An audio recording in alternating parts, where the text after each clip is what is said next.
Anyway, now, Christmas formalities over. Let's get down to business. Specifically, the business of the Democrats' problems with China, the totalitarian Chinese Communist Party, and which go well beyond whatever issues there may be with Hunter Biden and the laptop and 10% for the big guy that Rita was walking us through a little while ago.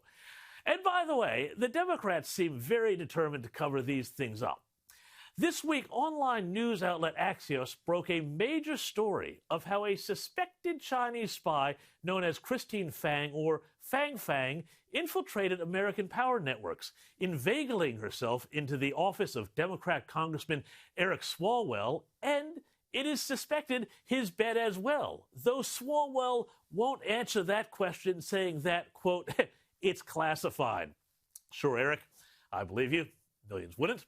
Anyway, FBI officials believe that Fang Fang's work, which also allegedly saw her in sexual relationships with a number of politicians and local mayors, all of the Democrat persuasion, is part of a much broader influence campaign by China.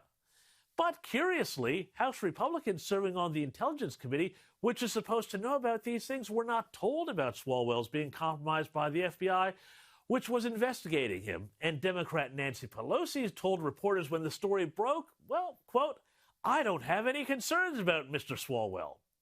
Indeed. What is really remarkable, though, is how long this has been going on, this Chinese influence campaign and their close relationship with the Democrats, and how little interest there is in China's attempt to influence and suborn Democrat politicians among the same people who for 4 years were ready to scream, Russia, Russia, Russia, and peddle fake conspiracies at the drop of a hat when Republicans were involved.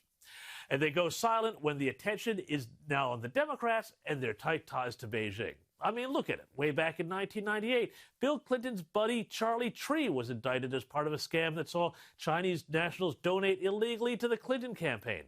Prominent Democrat Senator Dianne Feinstein is thought to have had a Chinese spy in her office for 20 years. And we all saw how billionaire Democrat Mike Bloomberg appeared to be compromised in so many ways by his ties to China during his abortive billion-dollar campaign for the presidency. So what's going on here? Well, let's hear from Professor Di Dongsheng, Vice Dean of the School of International Relations at Renmin University in China, who made a speech last November which may lend a clue. Have a look. 现在我们看到拜登上台了，传统的精英、政治精英啊，这个建制派，他们跟华尔街的关系是非常密切的。所以大家看到吧，拜登的儿子被特朗普说你在全球有什么基金公司，发现没有？谁帮他建的基金公司啊？明白吗？ Now, in case you missed the subtitles or your Mandarin's a bit rusty, Professor D said that traditionally China used Wall Street to help influence American politics in a friendly direction to Beijing.